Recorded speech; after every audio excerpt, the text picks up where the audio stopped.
제 나이 이제 72입니다.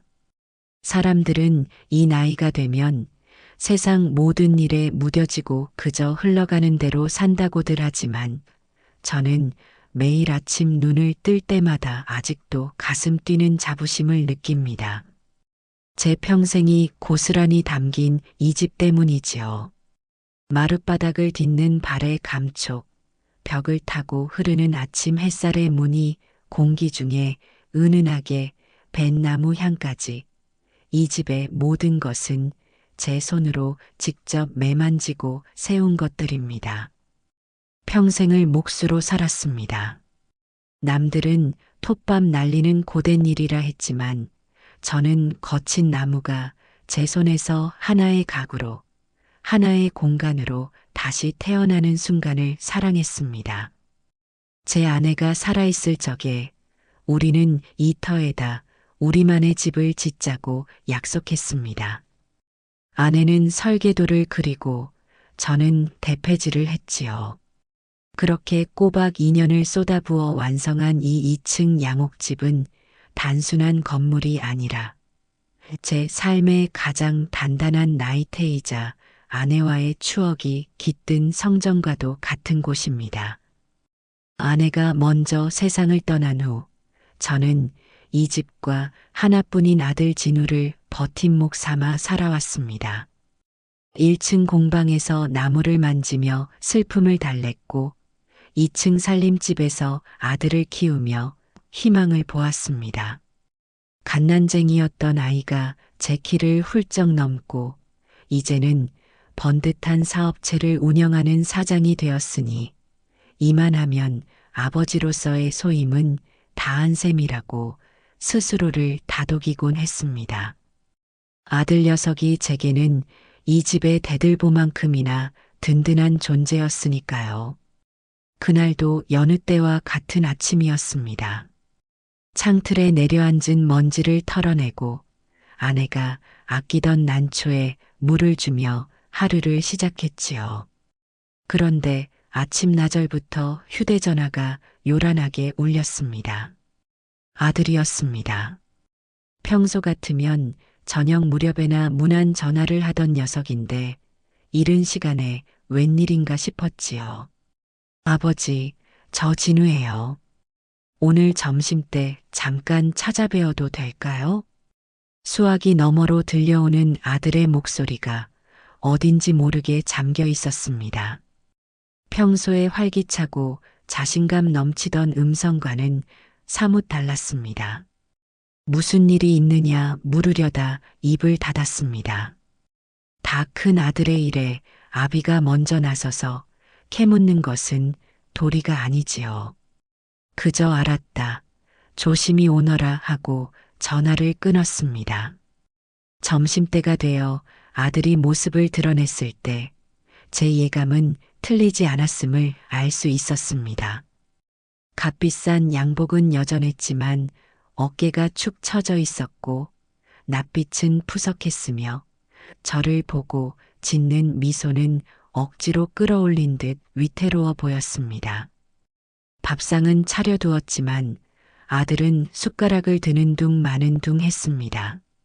진우야, 무슨 힘든 일 있느냐? 결국 제가 먼저 입을 열었습니다. 아들은 한참을 망설이다가 이내 숟가락을 내려놓고 고개를 푹 숙였습니다. 아버지, 죄송합니다. 그 한마디에 제 심장이 쿵 내려앉는 듯 했습니다. 녀석의 입에서 나온 이야기는 최근 거래처 문제로 자금 흐름이 막혀 회사 운영은 물론이고 당장 몇 달간의 생활비조차 빠듯해졌다는 것이었습니다. 사업이란 게 오르막이 있으면 내리막도 있는 법이라며 애써 태어난 척했지만 녀석의 떨리는 목소리는 그 상황이 결코 가볍지 않음을 말해주고 있었습니다. 그래서 아버지께 몇 달만 손을 좀 벌릴까 합니다. 정말 면목 없습니다. 금방 해결해서 꼭 갚겠습니다. 아들의 말을 듣는 순간 제 머릿속은 복잡한 생각들로 얽혔습니다. 걱정과 안쓰러움이 파도처럼 밀려왔습니다. 저 하나만 보고 자란 아들이 세상의 거친 풍파에 얼마나 시달렸을까. 아비로서 좀 더 든든한 배경이 되어주지 못한 것은 아닐까 하는 자책감도 들었지요. 하지만 한편으로는 제 아들은 이 정도 시련에 무너질 녀석이 아니라는 굳건한 믿음이 있었습니다. 옹이가 박힌 나무가 더 단단하고 아름다운 법이니까요.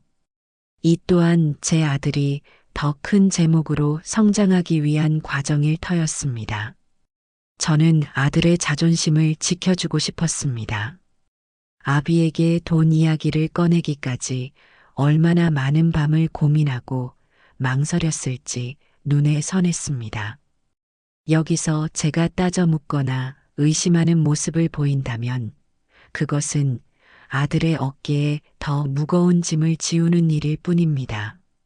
아비란 자식이 기댈 수 있는 가장 묵직하고 믿음직한 버팀목이 되어 주어야 하는 법이지요. 저는 말없이 자리에서 일어나 안방 장롱으로 향했습니다. 장롱 깊숙한 곳, 아내의 빛바랜 한복 아래에는 제 평생의 흔적이 담긴 통장 하나가 잠들어 있었습니다. 젊은 시절부터 푼푼히 모아온 돈, 집을 짓고 남은 돈, 그리고 은퇴 후 받은 퇴직금까지 제 노후를 지켜줄 마지막 보루였습니다. 저는 망설임 없이 통장을 꺼내 들고 나와 아들 앞에 밥상 위에 조용히 올려놓았습니다. 아들은 화들짝 놀라며 고개를 들었습니다. 녀석의 눈시울이 붉어져 있었습니다. 아버지, 이게 무슨 저는 그냥 생활비 조금을. 이거면 되겠느냐? 부족하면 더 말하거라. 제 목소리는 스스로 생각했던 것보다 더 낮고 차분하게 나갔습니다. 아버지, 제가 어떻게 이걸? 애비한테 그런 소리 하는 거 아니다. 내가 잘 되어야 나도 편한 거다. 가서 힘내거라. 이 아비는 너를 믿는다. 저는 아들의 축 처진 어깨를 묵직하게 두드려 주었습니다. 제 손의 온기가 제 믿음이 녀석에게 온전히 전해지기를 바라는 마음으로요. 아들은 끝내 고개를 들지 못하고 그저 어깨를 들썩이며 소리 없는 눈물을 삼키는 듯 했습니다. 한참 만에 자리에서 일어선 아들은 통장을 품에 넣고 몇 번이고 허리를 숙여 인사한 뒤 집을 나섰습니다. 저는 대문 앞까지 나가 멀어져 가는 아들의 뒷모습을 오랫동안 바라보았습니다. 제게 등을 보이고 걸어가는 녀석의 등이 왜 그리도 작고 위태로워 보였는지 모릅니다. 집으로 돌아와 텅 빈 거실에 홀로 앉았습니다. 아들을 도왔다는 아버지로서의 뿌듯함과 함께 설명할 수 없는 서늘한 기운이 발끝에서부터 스멀스멀 올라왔습니다. 평생의 자부심이었던 이 집이 오늘따라 유난히 휑하게 느껴졌습니다. 저는 애써 고개를 저으며 그 불길한 감정을 떨쳐내려 했습니다. 괜찮을 겁니다. 제 아들이니까요. 제 평생의 자부심이자 가장 튼튼한 기둥이니까요. 저는 그렇게 스스로를 몇 번이고 다독였습니다. 그 믿음의 끝에 무엇이 기다리고 있는지도 모른 채 말입니다. 아들에게 통장을 내어준 뒤로 며칠간 제 마음은 마르지 않은 나무처럼 뒤틀리고 수축하는 기분이었습니다. 텅 빈 장롱을 볼 때마다 가슴 한구석이 시큰거렸지만 그것은 돈이 아까워서가 아니었습니다.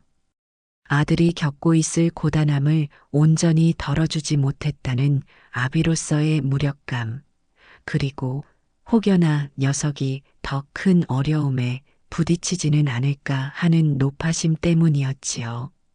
저는 매일 아침 공방의 나무 먼지를 쓸어내며 아들의 앞날에 낀 먼지도 그렇게 깨끗이 거치기를 기도했습니다.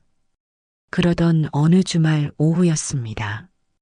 대문 밖에서 자동차 소리가 들리더니 곧이어 아들 녀석이 누군가와 함께 들어서는 것이 보였습니다. 낯선 여인이었습니다. 30대 후반에서 40대 초반쯤으로 보이는 단정하게 빗어넘긴 머리와 지적인 안경 너머로 반짝이는 눈빛이 인상적인 사람이었지요. 아들은 제게 그 여인을 소개하며 머리를 극적였습니다. 아버지, 인사드려요. 제 사람, 이서연입니다. 재혼이라는 말은 굳이 꺼내지 않았지만 그 한마디에 모든 상황이 설명되었습니다. 저는 잠시 할 말을 잃었습니다. 아들이 첫 번째 결혼에 실패한 뒤로 마음의 문을 닫고 지낸 지 꽤 오래되었기 때문입니다. 녀석이 다시 누군가에게 마음을 열었다는 사실이 대견하면서도 한편으로는 이 어려운 시기에 굳이 인사를 오다니 혹시 저번에 가져간 돈과 관련이 있는 것은 아닌가 하는 복잡한 신경이 들었습니다. 하지만 제 우려는 이서연이라는 여인이 입을 여는 순간 봄눈 녹듯 사라졌습니다. 아버님, 처음 뵙겠습니다. 이서연입니다. 진작 찾아뵈었어야 했는데 이제야 인사드리네요. 목소리는 차분했지만 따뜻한 온기가 실려 있었고 저를 바라보는 눈빛에는 꾸밈 없는 존중이 담겨 있었습니다. 그녀는 과하지도 부족하지도 않은 예의를 갖춰 제게 깊이 고개를 숙였습니다. 저는 어색하게 고개를 끄덕이며 그들을 안으로 들였습니다. 거실에 마주 앉아 차를 내오는 동안 저는 서연 씨를 유심히 살폈습니다. 그녀는 집 안 구석구석을 조용히 둘러보더군요. 보통의 젊은 사람들이라면 낡고 오래된 시골집이라며 속으로 흉을 볼 법도 한데 그녀의 눈빛은 달랐습니다. 마치 박물관의 귀한 유물을 감상하듯 제 손때가 묻은 낡은 가구들과 벽에 걸린 빛바랜 가족 사진들을 경이로운 시선으로 바라보았습니다. 집이 참 따뜻하네요, 아버님. 모든 물건에 아버님의 시간이 담겨 있는 것 같아요. 그녀의 말은 단순한 칭찬이 아니었습니다. 제 삶의 결을 정확히 읽어내는 듯한 깊이가 있었습니다. 저는 잠시 놀라 그녀를 쳐다보았습니다. 아들 녀석은 옆에서 그저 멋쩍게 웃고만 있었지요. 이야기는 자연스럽게 제 공방으로 이어졌습니다. 제가 평생을 바친 공간을 보여주자 서연 씨는 입구에 들어서는 순간부터 감탄사를 연발했습니다. 벽에 걸린 낡은 연장들, 수십 년간 제 손에 길들여진 대패와 끌, 그리고 공기 중에 짙게 밴 나무 향기까지. 그녀는 그 모든 것을 하나하나 눈에 담으며 진심으로 감동하는 듯 했습니다. 이 연장들 좀 보세요. 아버님의 손이 그대로 박혀 있는 것 같아요. 이게 바로 살아있는 역사죠. 진우 씨에게 아버님 이야기를 얼마나 많이 들었는지 몰라요. 평생 한 길을 걸어오신 장인이시라고요. 그녀는 먼지가 뽀얗게 쌓인 오래된 목재를 가리키며 물었습니다. 아버님, 저 나무는 어떤 사연을 가지고 있나요? 저는 저도 모르게 신이 나서 이야기 보따리를 풀기 시작했습니다. 저 나무는 아들이 태어났을 때 기념으로 심었던 감나무를 베어 말린 것이고 저쪽의 것은 아내와 함께 여행 갔던 강원도에서 주워 온 오래된 소나무 뿌리라고.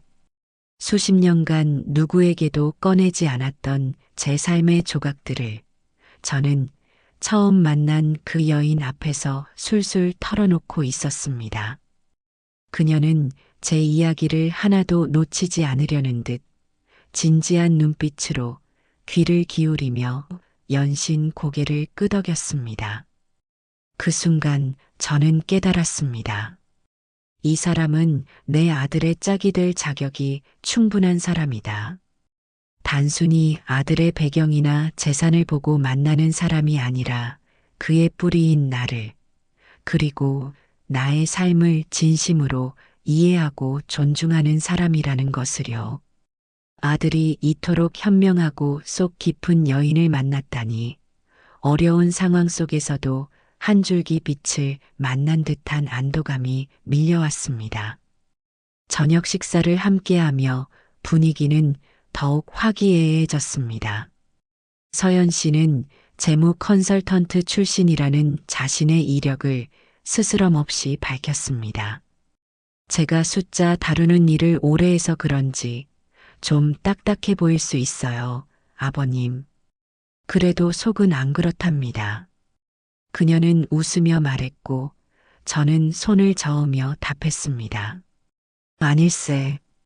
자네처럼 똑 부러지는 사람이 우리 진우 옆에 있어줘야지. 저 녀석이 마음만 착해서 탈이야. 제 말에 아들은 아이처럼 투덜거렸고 서연 씨는 그런 아들을 사랑스러운 눈빛으로 바라보며 그의 어깨를 가만히 감쌌습니다. 그 모습을 보는 제 마음은 더없이 흐뭇하고 든든했습니다. 아들이 겪고 있는 사업의 어려움도 저렇게 현명한 짝과 함께라면 능히 헤쳐나갈 수 있을 것이라는 확신이 들었습니다. 그날 이후 서연 씨는 제게 며느리가 아닌 딸이 되어 주었습니다. 주말마다 아들과 함께 찾아와 집안일을 돕고 제 낡은 옷가지를 챙겨가서는 새 옷처럼 깨끗하게 다려왔습니다. 제가 좋아하는 약과를 사들고 와서는 말벗이 되어 주었고 제 건강을 염려하며 몸에 좋다는 영양제를 챙겨주기도 했습니다. 그녀의 살뜰한 보살핌 속에서 저는 아내를 잃은 후 처음으로 가족의 온기를 다시 느끼는 듯 했습니다.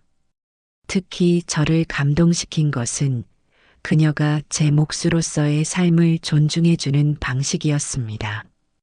그녀는 제게 낡은 공방을 정리해서 작은 갤러리처럼 꾸며보는 것이 어떻겠냐고 제안했습니다. 아버님의 작품들을 그냥 이렇게 쌓아만 두기엔 너무 아까워요. 아버님의 철학이 담긴 가구들을 사람들이 볼 수 있게 하면 얼마나 좋을까요? 제가 아는 분 중에 갤러리 하시는 분이 있는데 한번 연결해 드릴까요? 그녀의 제안은 제 잠자고 있던 장인 정신을 다시 일깨웠습니다. 은퇴 후 그저 낡은 창고로 방치해 두었던 공방이 그녀의 말 한마디에 다시금 생명력을 얻는 듯 했습니다. 저는 그녀의 도움을 받아 공방을 정리하고 제 오래된 작품들을 보기 좋게 진열했습니다. 그녀는 전문가처럼 조명을 설치하고 작품마다 작은 설명 팻말까지 만들어 붙여주었습니다. 며칠 만에 칙칙했던 공방은 근사한 전시 공간으로 탈바꿈했습니다. 저는 제 삶이 담긴 공간이 다시 빛을 발하는 것을 보며 벅차오르는 감정을 주체할 수 없었습니다. 이 모든 것이 저 현명하고 따뜻한 며느리 덕분이었습니다. 아들이 겪는 위기는 잠시 스쳐가는 비바람일 뿐 저렇게 든든한 뿌리를 내려줄 여인과 함께라면 곧 울창한 숲을 이룰 것이라 믿어 의심치 않았습니다. 그녀는 제게 구원자였습니다. 아들의 위기 속에서 나타나 희망을 보여주었고 제 외로운 노년에 따스한 온기를 불어넣어 주었으니까요. 저는 이제 아무 걱정이 없다고, 이만하면 내 남은 생도 평안할 것이라고 굳게 믿었습니다. 그녀가 제 집의 문턱을 넘어 제 마음의 가장 깊은 곳까지 들어오는 것을 저는 아무런 경계심 없이 오히려 기쁜 마음으로 허락하고 있었습니다.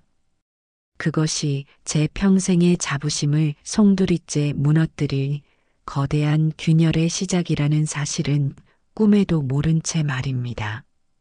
서연이가 우리 집안에 들어온 후로 제 일상은 잔잔한 호수처럼 평온했습니다. 며느리는 주말마다 찾아와 제 말벗이 되어 주었고 아들 녀석의 얼굴에도 그늘이 걷히는 듯 했습니다. 제가 내어준 돈으로 급한 불은 끈 모양인지 다시 예전처럼 자신감 있는 목소리로 사업 이야기를 하곤 했지요. 저는 그 모든 것이 현명한 며느리가 곁에서 중심을 잘 잡아준 덕분이라 믿었습니다. 낡은 공방이 그녀의 손길로 작은 갤러리가 된 것처럼 위태롭던 아들의 삶도 그녀로 인해 단단하게 재건되리라 믿어 의심치 않았습니다. 하지만 그 평온은 오래가지 않았습니다. 마치 폭풍 전야의 고요함처럼 더 큰 파도를 예고하는 전조에 불과했지요. 어느 늦은 밤이었습니다. 잠결에 휴대전화가 요란하게 울렸습니다. 받아보니 아들이었습니다. 수화기 너머로 들려오는 녀석의 목소리는 다급함을 넘어 절규에 가까웠습니다. 아버지, 아버지, 큰일 났어요. 숨을 헐떡이며 내뱉는 아들의 말은 제 심장을 그대로 얼어붙게 만들었습니다. 지난번의 위기는 비교도 안 될 만큼 거대한 부도 위기에 직면했다는 것이었습니다. 믿었던 거래처의 연쇄 부도로 인해 아들의 회사는 하루아침에 수억 원의 빚더미에 올라앉게 되었다는 겁니다. 전화기 너머로 녀석의 흐느낌과 함께 서연이의 다급한 목소리도 간간히 들려왔습니다. 진우 씨, 정신 차려. 아버지 걱정하시잖아. 그날 밤 저는 뜬 눈으로 밤을 새웠습니다. 창밖의 칠흑 같은 어둠이 마치 제 아들의 앞날처럼 느껴져 가슴이 미어졌습니다. 평생을 성실하게 살아온 내 아들이 어쩌다 이런 벼랑 끝에 내몰리게 되었을까? 아비로서 해줄 수 있는 것이 아무것도 없다는 무력감이 온몸을 짓눌렀습니다. 다음 날 아들 부부가 헬쑥한 얼굴로 저를 찾아왔습니다. 아들은 제 앞에 무릎을 꿇고 고개를 들지 못했습니다.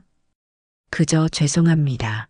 아버지라는 말만 쇳소리처럼 반복할 뿐이었지요.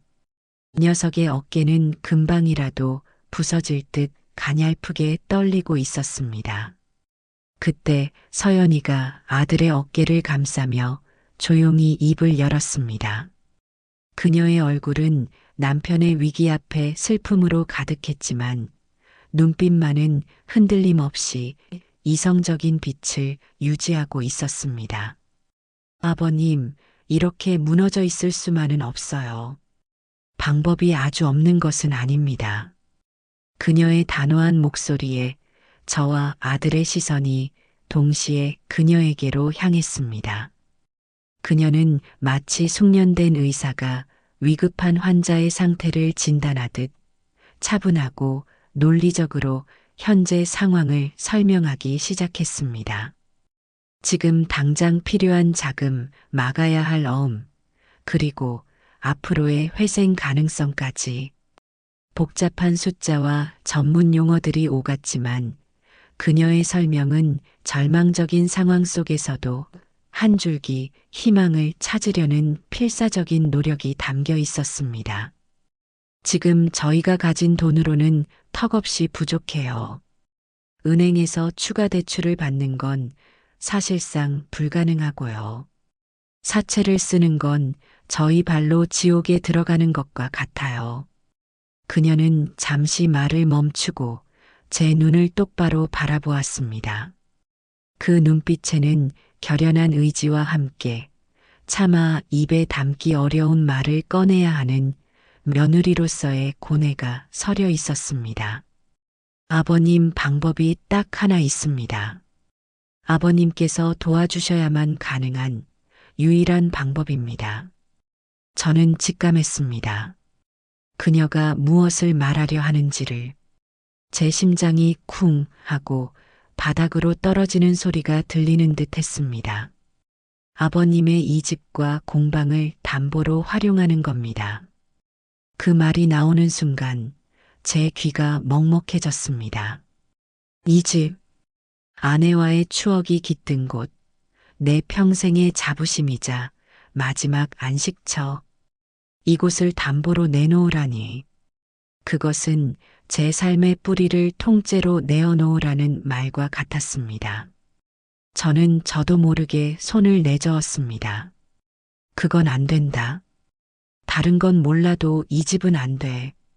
제 단호한 거절에 아들은 더욱 깊이 고개를 숙였고 거실에는 무거운 침묵이 흘렀습니다.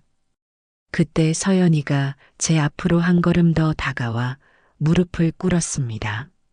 아버님, 오해하지 마세요. 집을 팔거나 위험한 담보대출을 받자는 게 아니에요. 제가 재무 컨설턴트로 일하면서 알게 된 아주 안전한 방법이 있어요. 그녀는 부동산 신탁이라는 낯선 단어를 꺼냈습니다. 그녀의 설명은 이러했습니다.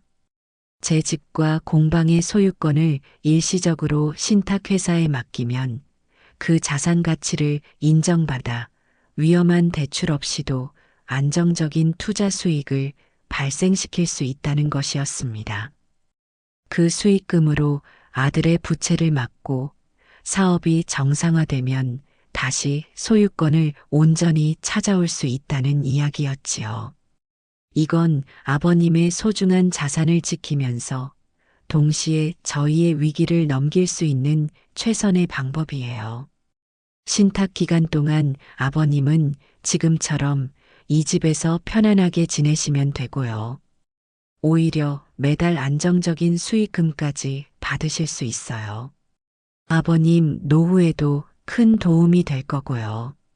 그녀의 설명은 너무나도 논리정연하고 설득력이 있었습니다.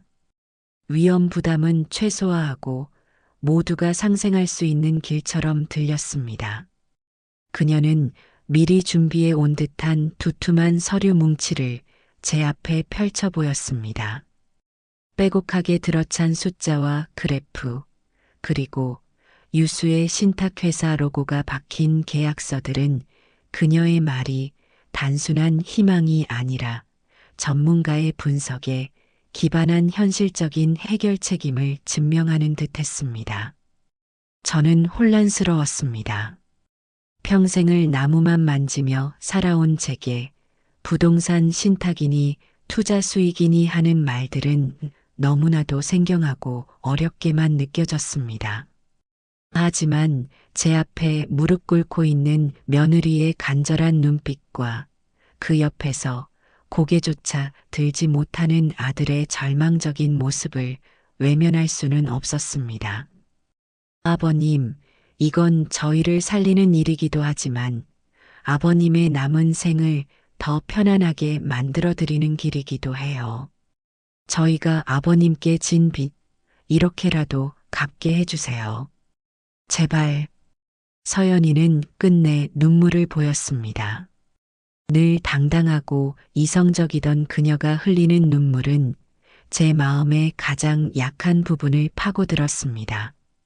아들의 눈물은 저를 안쓰럽게 했지만 며느리의 눈물은 제게 무거운 책임감을 안겨주었습니다. 이 가정을 지켜야 하는 가장으로서 제가 무언가 결단을 내려야만 하는 순간이 온 것이지요. 저는 돋보기를 꺼내 들어 서연이가 내민 서류들을 들여다보았습니다. 까만 것은 글씨요, 하얀 것은 종이일 뿐, 그 복잡한 내용들을 온전히 이해할 수는 없었습니다. 하지만 그 서류들 위로 아들의 처참한 얼굴과 며느리의 눈물이 겹쳐 보였습니다.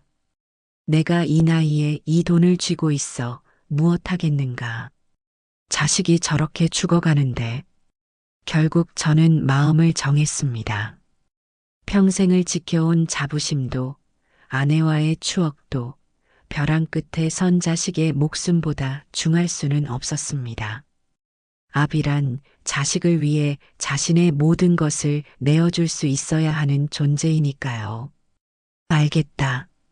자네들을 믿고 한번 해보지.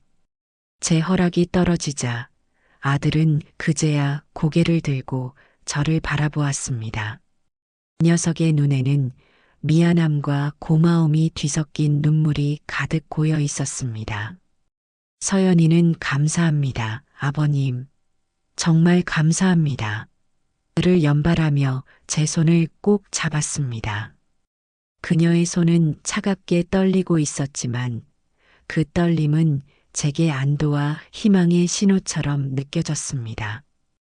그날 오후 저는 서연이가 내민 수십 장의 서류 위에 제 이름 석자를 쓰고 제 인생과도 같은 인감을 찍었습니다.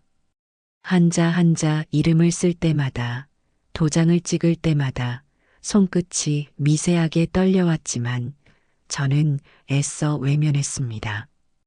이것은 끝이 아니라 새로운 시작을 위한 투자라고, 우리 가족 모두를 위한 유일한 희망이라고 스스로를 세뇌했습니다. 모든 서류 절차가 끝나고 아들 부부가 돌아간 뒤 저는 텅 빈 거실에 홀로 남아 창밖을 바라보았습니다. 마당의 감나무가 바람에 흔들리는 모습이 마치 제게 무언가 경고를 하는 듯 보였습니다. 하지만 저는 그 불길한 예감을 억지로 눌렀습니다. 저는 제 아들을 믿었고 무엇보다 저토록 현명하고 진심 어린 며느리를 믿었으니까요. 그 믿음이라는 담보가 제 평생을 바쳐 쌓아 올린 모든 것을 한순간에 앗아갈 가장 위험한 거래였다는 사실을 까맣게 모른 채 말입니다. 제 인생이 담긴 인감을 서류 위에 찍어내던 날, 저는 마치 제 몸의 일부를 떼어내는 듯한 통증을 느꼈습니다. 수십 장의 종이 위에 새겨진 붉은 인주 자국은 단순한 도장의 흔적이 아니라 제 삶의 무게와 아내와의 약속을 담보로 내건 낙인처럼 보였습니다. 그날 밤 저는 잠을 이루지 못하고 뜬 눈으로 밤을 새웠습니다. 공방에 내려가 낡은 대패를 손에 쥐고서야 겨우 마음의 평정을 찾을 수 있었지요. 나무의 결을 따라 대패질을 할 때마다 제 복잡한 심경도 한꺼풀씩 깎여 나가는 듯 했습니다. 괜찮다. 다 잘 될 것이다. 이것은 우리 가족을 위한 최선의 선택이다. 저는 그렇게 스스로를 다독이며 불안한 마음을 잠재웠습니다.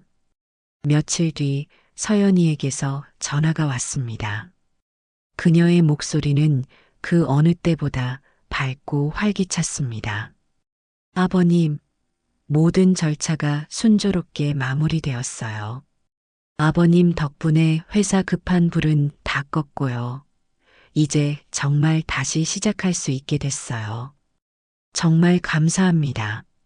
수화기 너머로 들려오는 며느리의 기쁨에 찬 목소리는 제 마음속에 남아있던 마지막 불안의 찌꺼기마저 씻어내는 듯 했습니다. 제 희생이 헛되지 않았다는 안도감, 벼랑 끝에 섰던 아들을 구해냈다는 아버지로서의 뿌듯함이 밀려왔습니다. 그 주말 아들 부부는 환한 얼굴로 저를 찾아왔습니다. 아들의 어깨는 예전처럼 꼿꼿하게 펴져 있었고 얼굴에는 다시 생기가 돌았습니다. 두 사람의 손에는 제가 좋아하는 과일과 고기가 한가득 들려 있었지요.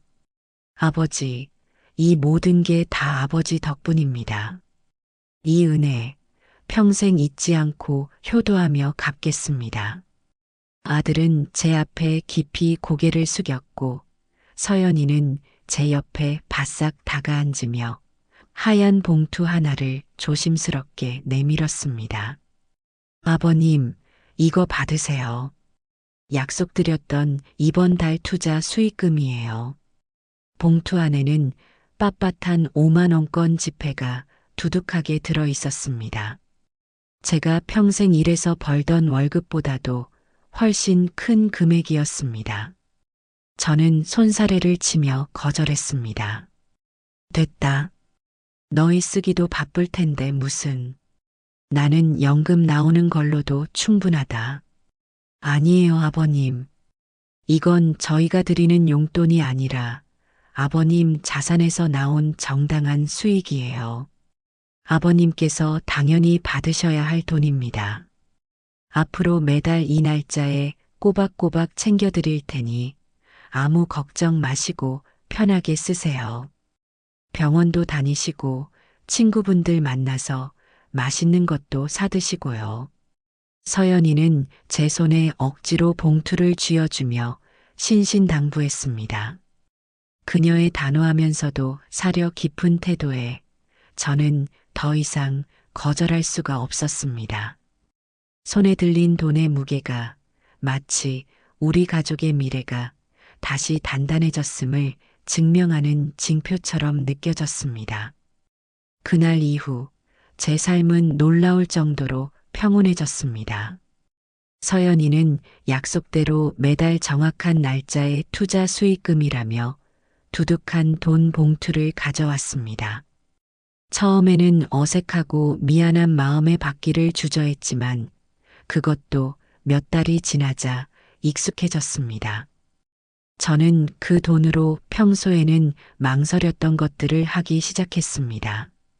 낡아서 삐걱거리던 보일러를 최신형으로 교체했고 허리가 아파 미뤄두었던 병원 치료도 꾸준히 받았습니다. 동네 친구들을 만나면 밥 한 끼, 술 한 잔 먼저 사는 여유도 부릴 수 있게 되었지요. 박 영감, 요즘 무슨 좋은 일 있어? 얼굴이 아주 폈어. 친구들의 말처럼 제 얼굴에는 수심이 걷히고 웃음이 늘었습니다. 무엇보다 저를 기쁘게 한 것은 물질적인 풍요가 아니었습니다. 아들의 사업이 다시 본궤도에 올랐다는 소식, 그리고 며느리의 지극정성인 보살핌이 제게는 그 어떤 돈보다 값진 위안이었습니다. 서연이는 단순히 돈만 가져다 주는 것이 아니었습니다. 그녀는 제 삶의 빈틈을 꼼꼼하게 채워주는 존재가 되었습니다. 계절이 바뀔 때마다 제 옷장을 살피고 낡은 옷들을 새 것으로 바꿔주었고 냉장고가 빈 틈 없이 정성껏 만든 반찬들로 채워주었습니다. 아버님, 혼자 계신다고 식사 거르시면 안 돼요. 제가 다 보고 있을 거예요. 그녀는 웃으며 농담처럼 말했지만 그 안에는 진심 어린 걱정이 담겨 있었습니다. 한 번은 제가 감기 몸살로 알아누운 적이 있었습니다. 아들에게는 걱정할까봐 일부러 알리지 않았는데 어떻게 알았는지 서연이가 약과 죽을 사들고 한달음에 달려왔습니다. 그녀는 제 이마에 땀을 닦아주고 땀으로 축축해진 이부자리를 새 것으로 갈아주며 밤늦도록 제 곁을 지켰습니다. 몽롱한 정신 속에서 저를 간호하는 며느리의 모습을 보며 저는 문득 먼저 세상을 떠난 아내의 모습을 떠올렸습니다. 아, 하늘이 내게 딸을 하나 보내주었구나. 저는 이제 모든 것이 제자리를 찾았다고, 아니, 예전보다 더 나아졌다고 굳게 믿었습니다. 제 평생의 자부심이었던 이 집을 담보로 내어놓았다는 사실조차 까맣게 잊고 지낼 정도였습니다. 서연이가 가져다주는 매달의 수익금은 그 믿음을 더욱 단단하게 만드는 시멘트와도 같았고 그녀의 살뜰한 보살핌은 그 위에 따뜻한 온기를 더하는 벽돌과도 같았습니다. 저는 그들이 쌓아 올린 믿음이라는 견고한 성 안에서 완벽한 평화를 누리고 있었습니다. 그러던 어느 날 저는 공방을 정리하다가 오래된 서류함 깊숙한 곳에서 제가 도장을 찍었던 신탁 계약서 사본을 발견했습니다. 그날의 불안했던 기억이 잠시 떠올랐지만 이내 고개를 저었습니다. 이미 모든 것이 잘 해결되었고 우리 가족은 그 어느 때보다 행복하지 않은가. 저는 그 서류를 다시 서랍 깊숙이 밀어넣으며 이제는 정말 아무 걱정할 필요가 없다고 생각했습니다. 저는 완전히 무장해제된 상태였습니다. 며느리가 보여주는 완벽한 효심과 매달 눈앞에 보이는 확실한 결과물 앞에서 그 어떤 의심도 싹틀 여지가 없었습니다. 오히려 저는 그런 며느리에게 미안하고 고마운 마음뿐이었습니다. 아들 사업을 챙기랴, 이 늙은 시아버지를 돌보랴, 얼마나 고단할까. 저는 그녀가 올 때마다 더 따뜻한 밥을 지어 먹이고 그녀가 좋아하는 나물 반찬을 만들어주며 제 나름의 고마움을 표현했습니다.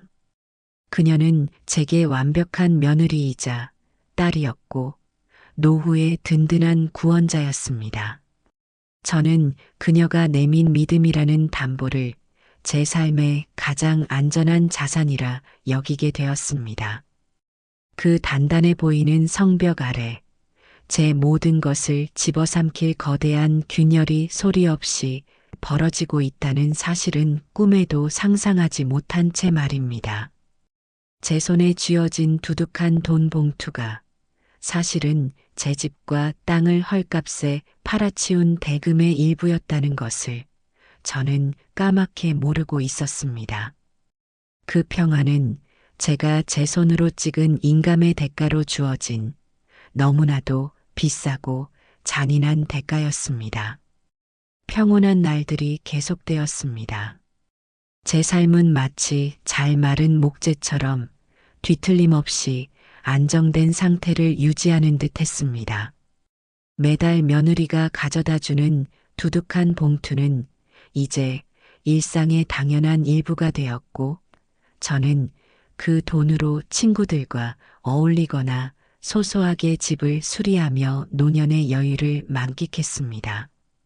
아들의 사업도 완전히 자리를 잡았다는 소식이 들려왔습니다. 이제 정말 아무 걱정 없이 이 평화가 영원할 것이라고 믿었습니다. 하지만 단단해 보이는 나무의 표면 아래에서도 보이지 않는 벌레는 조용히 속을 파먹고 있는 법이지요. 제 평온했던 일상에 첫 균열의 소리가 들려온 것은 서리가 하얗게 내린 어느 늦가을 아침이었습니다. 그날 아침 저는 우편함을 확인하러 나갔다가 낯선 봉투 하나를 발견했습니다. 두툼한 대봉투에는 제 이름과 함께 오지방법원이라는 붉은 글씨가 선명하게 찍혀 있었습니다. 심장이 덜컥 내려앉았습니다. 평생을 법 없이도 살아온 제게 법원에서 온 우편물이라니. 무슨 영문인지 알 수 없어 가슴이 세차게 뛰기 시작했습니다. 떨리는 손으로 봉투를 뜯자 안에서는 제 눈을 의심하게 만드는 서류 한 장이 나왔습니다. 부동산 가압류 예정 통지서. 그 생경하고도 위압적인 단어들이 제 눈을 파고들었습니다. 내용은 더욱 충격적이었습니다. 제가 소유한 이 집과 토지에 대해 거액의 채무 불이행을 이유로 가압류 절차가 진행될 예정이라는 통보였습니다. 채권자의 이름은 낯선 대부업체의 이름이 적혀 있었지요. 순간 머릿속이 하얘졌습니다. 이게 대체 무슨 소리인가? 내게 빚이 있을 리가 없는데. 나는 누구에게도 돈을 빌린 적이 없는데. 저는 서류를 든 채 그 자리에 얼어붙었습니다. 혹시 잘못 온 우편물은 아닐까 몇 번이고 주소를 확인했지만 정확히 저희 집 주소와 제 이름이 적혀 있었습니다. 혼란스러운 머릿속으로 수만 가지 생각이 스쳐 지나갔습니다. 그러다 문득 몇 달 전 제가 도장을 찍었던 그 부동산 신탁 계약이 떠올랐습니다. 아니, 아닐 것이다. 서연이가 모든 것이 안전하다고 오히려 수익이 나는 구조라고 신신당부하지 않았던가. 이건 분명 무슨 착오일 것이다. 저는 애써 불안한 마음을 억누르며 곧바로 며느리에게 전화를 걸었습니다. 제 목소리가 심하게 떨리고 있다는 것을 저 자신도 느낄 수 있었습니다. 서연아, 나다. 혹시 지금 통화 괜찮으냐? 네, 아버님. 무슨 일 있으세요? 목소리가 왜 그러세요? 수화기 너머로 들려오는 며느리의 목소리는 평소처럼 밝고 상냥했습니다. 저는 법원에서 온 통지서 이야기를 조심스럽게 꺼냈습니다. 제 말을 듣는 동안 그녀는 잠시 말이 없었습니다. 그 짧은 침묵이 제게는 영원처럼 길게 느껴졌습니다. 제 심장이 다시 불안하게 요동치기 시작할 무렵 그녀가 차분한 목소리로 입을 열었습니다. 아, 그거요, 아버님. 놀라셨겠네요. 걱정 마세요. 제가 다 알고 있는 일이에요. 그녀의 태연한 대답에 저는 오히려 더 혼란스러워졌습니다. 알고 있는 일이라니? 이게 대체 무슨 소리냐? 가압류라니 우리 집이 넘어간다는 말이 아니냐? 아니에요, 아버님. 절대 그런 거 아니에요. 그게 신탁 절차상 형식적으로 거쳐야 하는 과정 중 하나인데 행정착오로 아버님께 잘못 발송된 모양이에요. 제가 어제 법원에 다녀와서 이미 다 해결하고 오는 길이었어요. 정말 아무 문제 없으니 조금도 걱정하지 마세요. 그녀의 설명은 막힘이 없었고 목소리에는 저를 안심시키려는 확신이 담겨 있었습니다. 행정착오, 형식적인 절차, 그녀가 내뱉는 단어들은 제가 가진 불안감을 잠재우기에 충분했습니다. 그래, 내가 이런 복잡한 일에 대해 무엇을 알겠는가? 전문가인 며느리가 다 알아서 처리하고 있다는데 내가 괜한 걱정을 하는 것이지. 정말 괜찮은 게냐? 그럼요, 아버님. 저를 믿으세요. 그런 불길한 서류는 그냥 찢어버리세요. 제가 조만간 찾아뵙고 다시 자세히 설명해 드릴게요. 아무튼 정말 아무 일도 아니니 마음 푹 놓으세요. 전화를 끊고 나서도 한동안 마음이 진정되지 않았습니다. 하지만 저는 며느리의 말을 믿기로 했습니다. 믿어야만 했습니다. 그녀가 지금까지 보여준 모든 행동들이 그 믿음을 뒷받침하고 있었으니까요.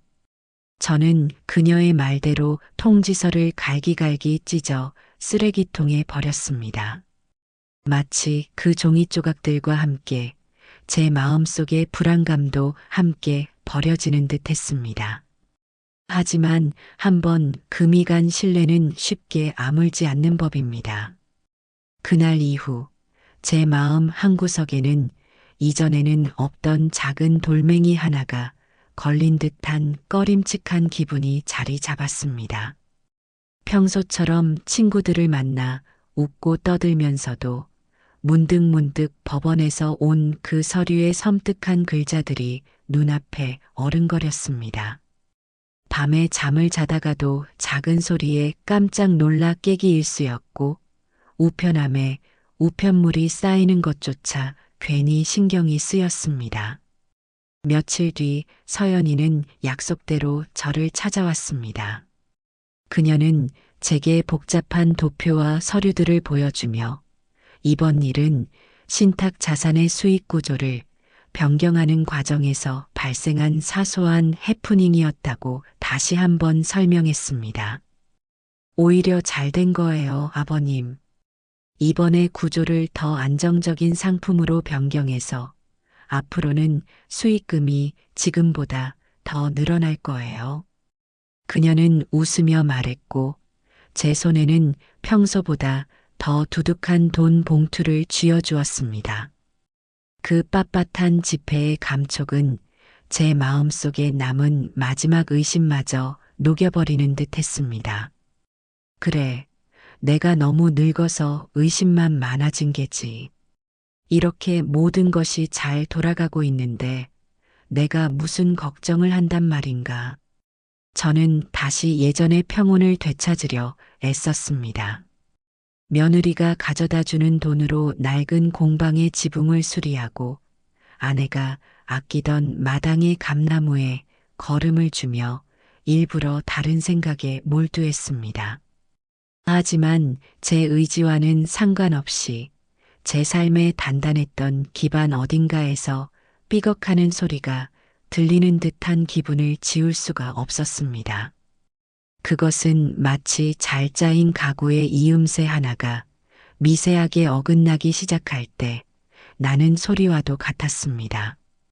처음에는 거의 들리지 않을 정도로 미미하지만 시간이 지날수록 그 틈은 점점 벌어지고 결국에는 가구 전체를 무너뜨리고 마는 그런 불길한 균열의 첫 소리였습니다.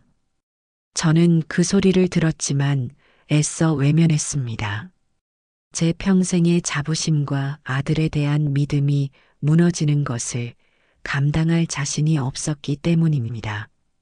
저는 그저 모든 것이 괜찮을 것이라고, 이 불안감은 늙은이의 기우일 뿐이라고 스스로를 속이고 또 속였습니다. 그 소리가 점점 더 커져 마침내 제 모든 것을 집어삼킬 굉음이 되어 돌아올 것이라는 사실은 상상조차 하지 못한 채 말입니다. 그날 법원에서 온 통지서는 단순한 행정착오가 아니라 제 삶의 송두리째 흔들릴 거대한 폭풍의 시작을 알리는 너무나도 명백한 경고였습니다. 법원에서 온 통지서 사건 이후 저는 애써 평온을 가장하며 지냈습니다. 며느리가 가져다 주는 돈은 여전히 두둑했고 아들의 사업도 순항 중이라는 소식이 간간히 들려왔습니다. 마음 한구석에 걸려있던 돌멩이는 여전히 그 자리에 있었지만 저는 그 위에 두꺼운 이불을 덮어두듯 애써 외면했습니다. 괜찮을 것이다. 아무 일 없을 것이다.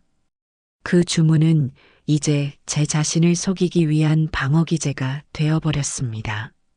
하지만 아무리 두꺼운 이불로 덮어둔다 한들 뾰족한 돌멩이는 결국 이불을 뚫고 나와 살을 파고드는 법이지요. 그날은 유난히 하늘이 맑고 푸른 가을날이었습니다.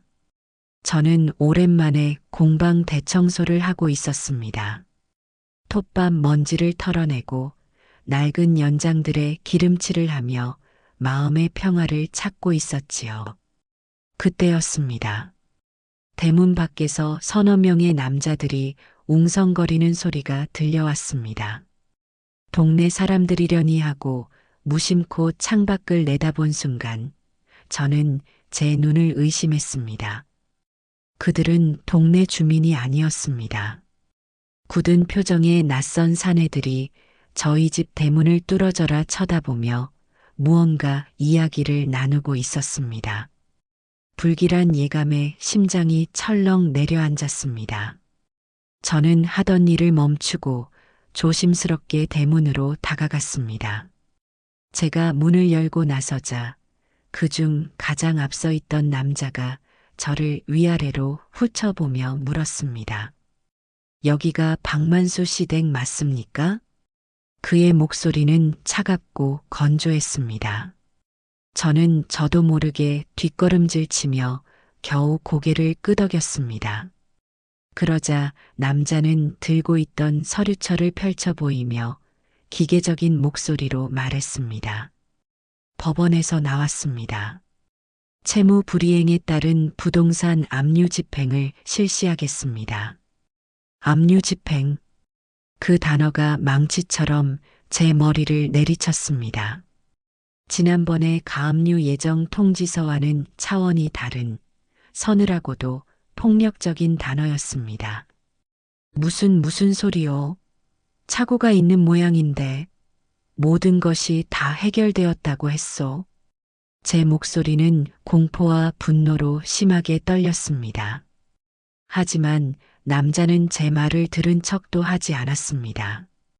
그는 옆에 있던 다른 남자에게 눈짓을 했고 그 남자는 들고 있던 붉은색 종이와 풀통을 들고 저희 집 대문으로 성큼성큼 다가갔습니다.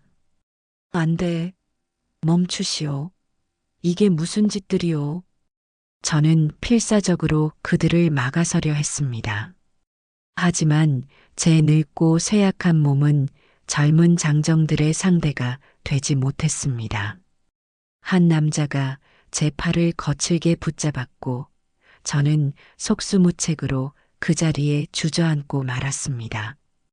그 순간 착하는 소리와 함께 제 평생의 자부심이었던 아내와 함께 땀 흘려 지은 이 집의 대문 위에 선명한 붉은색 딱지가 붙었습니다.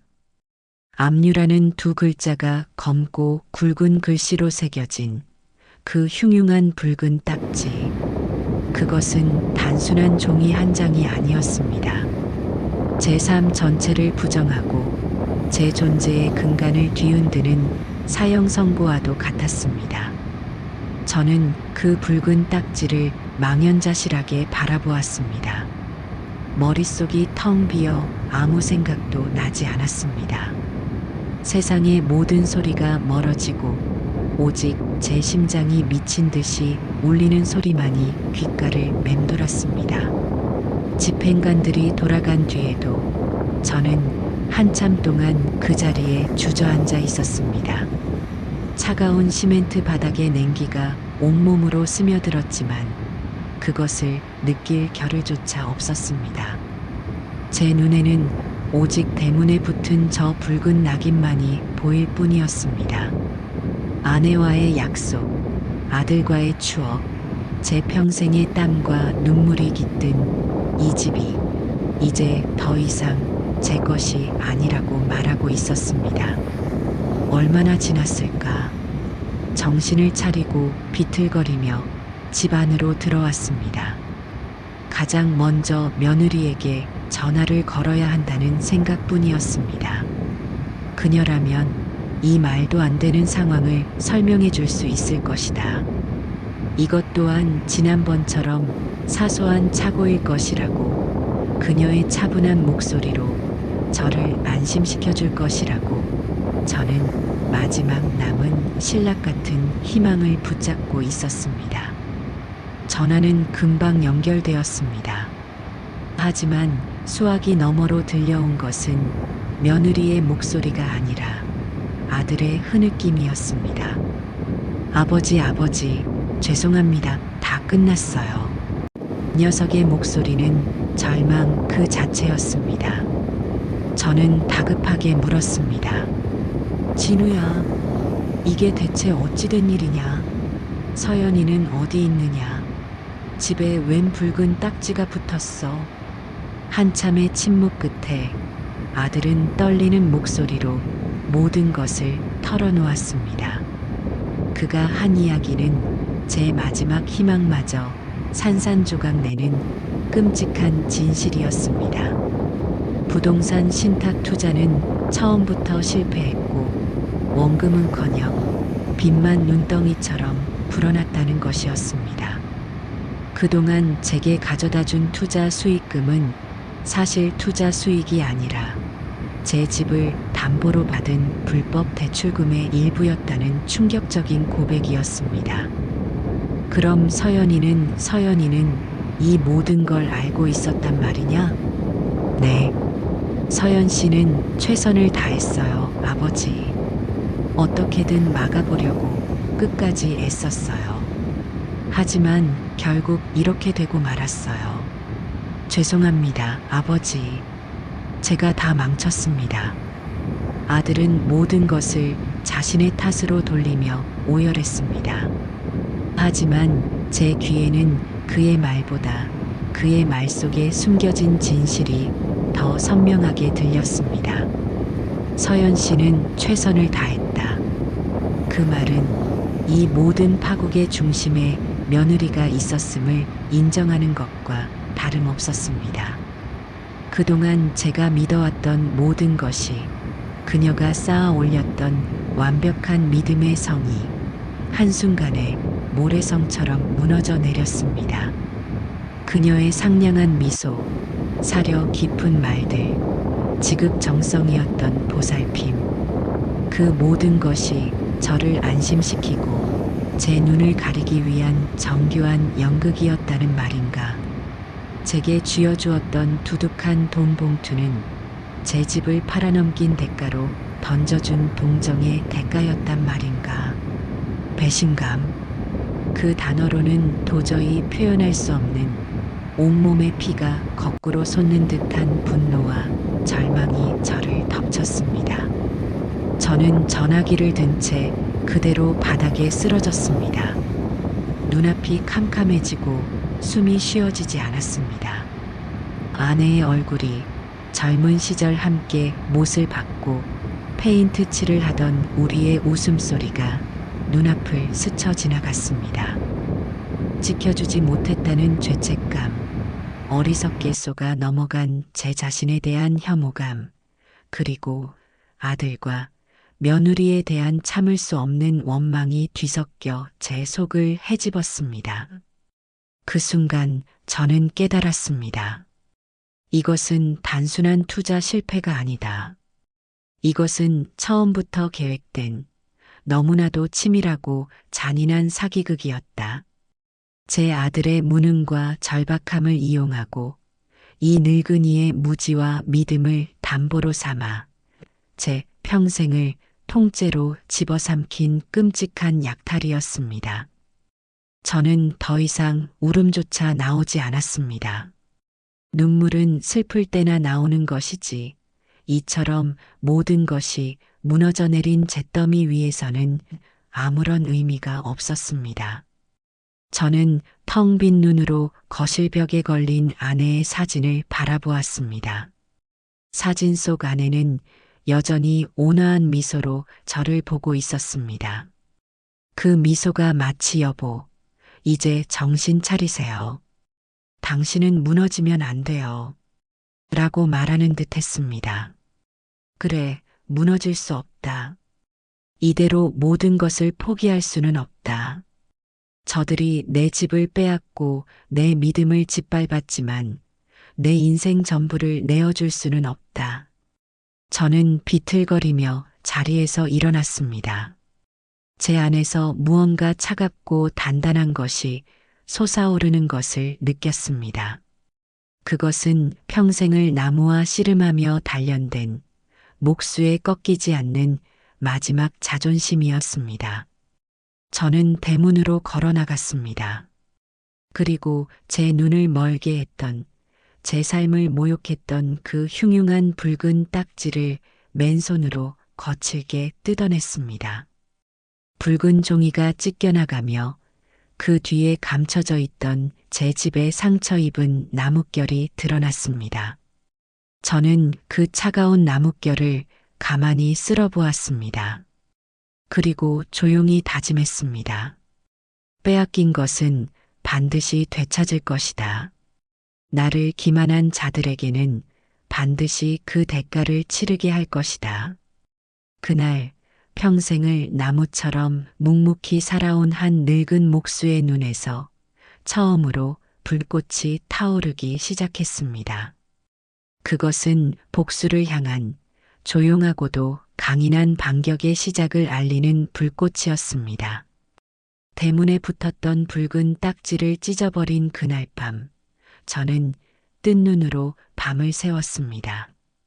분노와 절망이 파도처럼 밀려왔다가 썰물처럼 빠져나가기를 반복했습니다.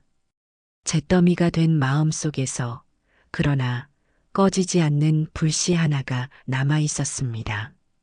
그것은 평생을 정직하게 살아온 제 자신에 대한 마지막 믿음이자 이대로 무너질 수 없다는 늙은 목수의 옥이었습니다.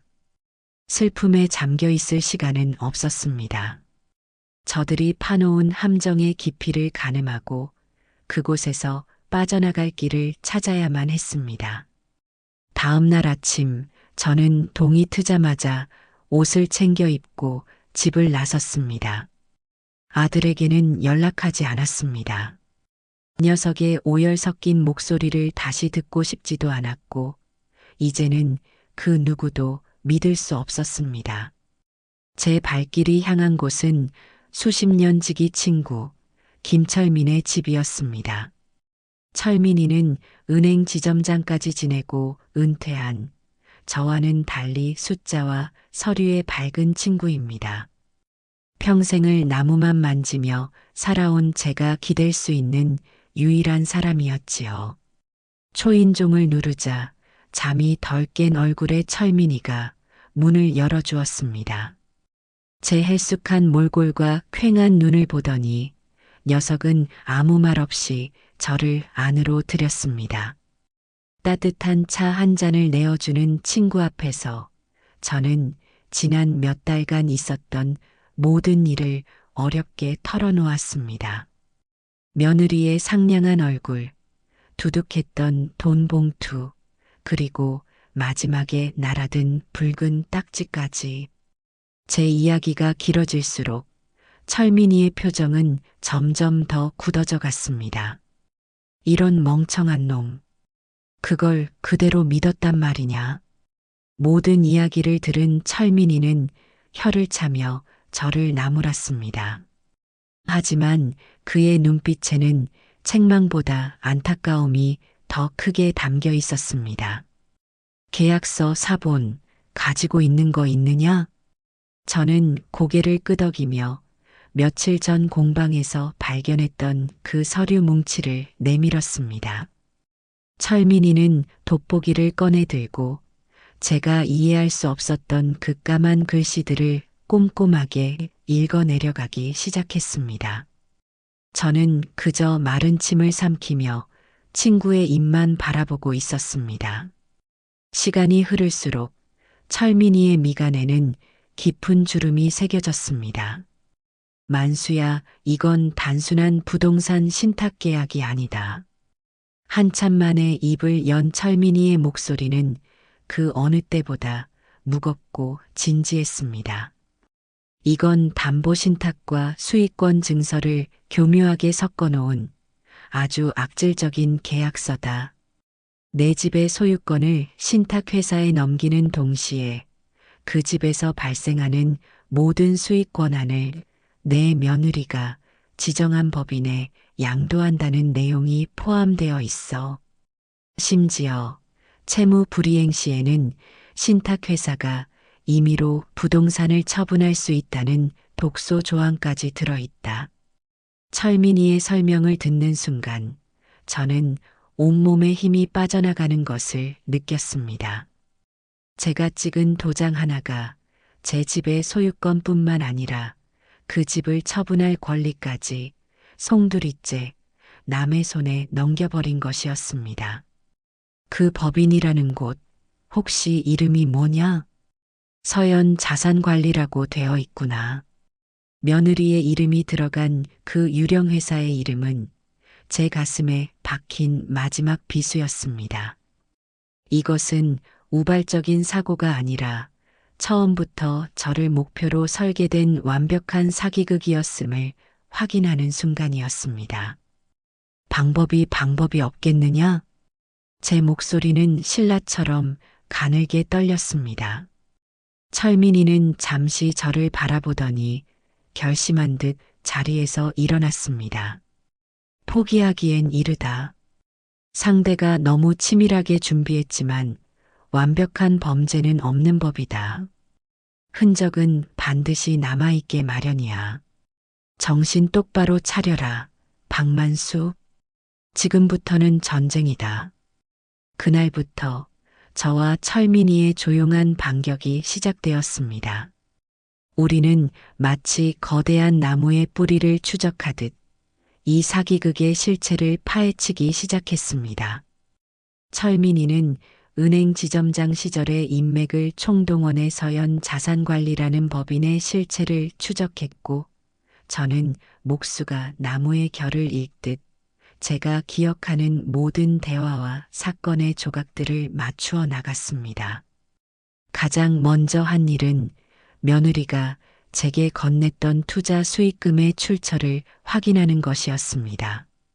철민이의 도움으로 그 돈이 신탁회사가 아닌 제 집을 담보로 대부업체에서 대출받은 돈이라는 사실을 어렵지 않게 밝혀낼 수 있었습니다.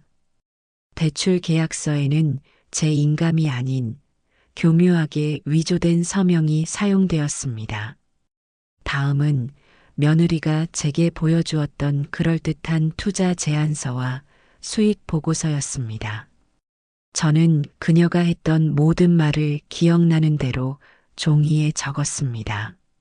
안정적인 국채 연계 상품, 원금 보장형 신탁. 철민이는 그 용어들을 단서로 해당 신탁 상품이 실제로 존재하는지, 그리고 그녀가 제시했던 수익률이 현실적인지를 금융 전문가들에게 자문했습니다. 결과는 예상대로였습니다. 그녀가 말했던 상품은 존재하지도 않았고, 그녀가 약속했던 수익률은 사기가 아니고서는 불가능한 수치였습니다. 증거는 하나씩 쌓여갔습니다. 하지만 가장 결정적인 증거는 의외의 곳에서 나왔습니다. 저는 며느리가 제게 보여주었던 그 살가운 모습 뒤에 숨겨진 진짜 얼굴을 찾아야만 했습니다. 저는 그녀가 제게 주었던 영양제통, 반찬 그릇, 심지어 그녀가 제 공방을 꾸며준다며 가져왔던 작은 소품들까지 샅샅이 뒤졌습니다. 그러다 그녀가 제게 선물했던 낡은 탁상시계 뒤편에서 접혀있던 작은 메모지 하나를 발견했습니다. 그것은 그녀가 누군가와 통화하며 급하게 적은 듯한 메모였습니다. 박영감 노인네 집 담보 마이너스 2금융권 3억 PEP 2억 추가. 총 5억. 진우 빚 2억 상환. 나머지 3억은 우리 신규 투자금으로. 그 짧은 메모는 이 모든 사기극의 설계도이자 그녀의 추악한 민낯을 드러내는 결정적인 증거였습니다. 박영감, 노인네라는 단어는 제 심장을 도려내는 듯 아팠지만 그보다 더 저를 분노하게 한 것은 우리 신규 투자금이라는 부분이었습니다. 그녀는 아들의 빚을 갚는 것을 넘어 제 집을 담보로 자신의 새로운 사업 자금을 마련하려 했던 것입니다. 저는 떨리는 손으로 그 메모지를 철민이에게 건넸습니다. 메모지를 본 철민이는 말없이 제 어깨를 두드려 주었습니다. 됐다. 이제 거의 다 왔다. 마지막으로 필요한 것은 아들 진우의 역할이었습니다. 녀석이 이 사기극에 얼마나 깊이 관여했는지 아니면 그 역시 아내에게 속은 피해자인지를 명확히 해야만 했습니다. 저는 며칠간의 고민 끝에 아들에게 전화를 걸어 집으로 오라고 했습니다. 아들은 초주검이 된 얼굴로 제 앞에 나타났습니다. 저는 아무 말 없이 그동안 제가 모은 증거들을 녀석 앞에 펼쳐 놓았습니다. 대부업체 대출 계약서, 허위 투자 제안서, 그리고 마지막으로 서연이의 메모지까지. 이게 다 뭐예요, 아버지? 아들은 믿을 수 없다는 표정으로 서류들을 번갈아 보았습니다. 녀석의 동공이 심하게 흔들리는 것을 보니 적어도 이 모든 계획을 알지는 못했던 모양입니다. 내 아내가 한 짓이다. 너는 어디까지 알고 있었느냐? 저는 차갑게 물었습니다. 아들은 그제야 모든 것을 실토하기 시작했습니다. 그는 아내의 말을 맹신했고 그녀가 보여주는 서류들을 제대로 확인조차 하지 않았다고 했습니다. 그저 아내가 모든 것을 해결해 줄 것이라고, 그녀는 능력 있는 사람이니 믿어도 된다고 생각했다는 것이었습니다. 저는 정말 몰랐어요, 아버지. 서연 씨가 아버님 집을 담보로 이런 짓을 했을 거라고는 꿈에도 생각 못 했어요. 아들은 바닥에 엎드려 통곡했습니다. 그 모습에 마음이 약해지기도 했지만 저는 더 이상 예전에 물은 아버지가 아니었습니다. 일어서거라. 울고 있을 시간이 없다. 내가 지금 해야 할 일은 내 아내와의 모든 대화를 녹음하는 것이다. 내가 모든 사실을 알게 된 것처럼 그녀를 떠보고 추궁해라. 내가 살고 싶다면, 그리고 이 아비에게 조금이라도 미안한 마음이 있다면 그렇게 해야 한다. 제 단호한 말에 아들은 눈물을 멈추고 저를 바라보았습니다. 그리고 잠시 후 결심한 듯 천천히 고개를 끄덕였습니다. 모든 준비는 끝났습니다. 저는 더 이상 절망에 빠진 늙은이가 아니었습니다. 제 손에는 날카롭게 벼린 증거라는 연장이 들려 있었고, 제 머릿속에는 이 부당한 싸움에서 이기기 위한 명확한 설계도가 그려져 있었습니다. 평생을 나무에 정직한 결과 씨름해 온 몫으로서 이제는 거짓과 기만으로 뒤틀린 인간의 마음을 바로잡을 차례였습니다. 조용했지만 가장 단단한 반격이 이제 막 시작되려 하고 있었습니다. 모든 증거를 손에 쥐었지만 제 마음은 여전히 차가운 겨울 아침의 공방처럼 서늘했습니다. 이제 남은 것은 마지막 한 걸음, 저들의 가면을 벗기고 진실을 마주하게 하는 일이었습니다. 그것은 단순히 빼앗긴 것을 되찾는 과정을 넘어 짓밟힌 제 삶의 존엄을 바로 세우는 의식이 되어야만 했습니다. 저는 법정의 차가운 심판대에 모든 것을 맡기기 전에 제 손으로 제 공간에서 이 추악한 연극의 막을 내리고 싶었습니다. 저는 며느리에게 전화를 걸었습니다. 제 목소리는 애써 평소와 같은 온기를 담으려 노력했지만 그 속에는 잘 벼린 칼날 같은 냉정함이 숨어 있었습니다. 서연아, 나다. 이번 주말에 진우랑 같이 저녁이나 먹으러 오너라. 그동안 너희들 고생 많았는데 내가 밥 한 끼 제대로 사주지도 못했구나. 수화기 너머의 며느리는 잠시 의아해하는 듯 했지만 이내 평소처럼 상냥한 목소리로 대답했습니다. 어머 아버님, 저희가 대접해 드려야죠. 괜찮으시겠어요? 괜찮다마다. 너희 덕에 이제 나도 살만해졌는데 이 정도는 해야지. 오랜만에 내가 좋아하는 두부전골이나 끓여 먹자꾸나. 전화를 끊고 저는 조용히 그날을 준비하기 시작했습니다. 그것은 마치 제 인생의 마지막 작품을 만드는 심정이었습니다. 모든 과정은 치밀하고 단 한 치의 오차도 없어야 했습니다.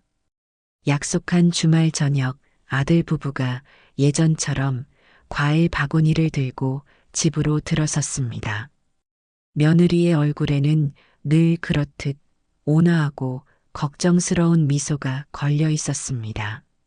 아버님, 몸은 좀 어떠세요? 집 문제는 신경 쓰지 마세요. 저희가 어떻게든.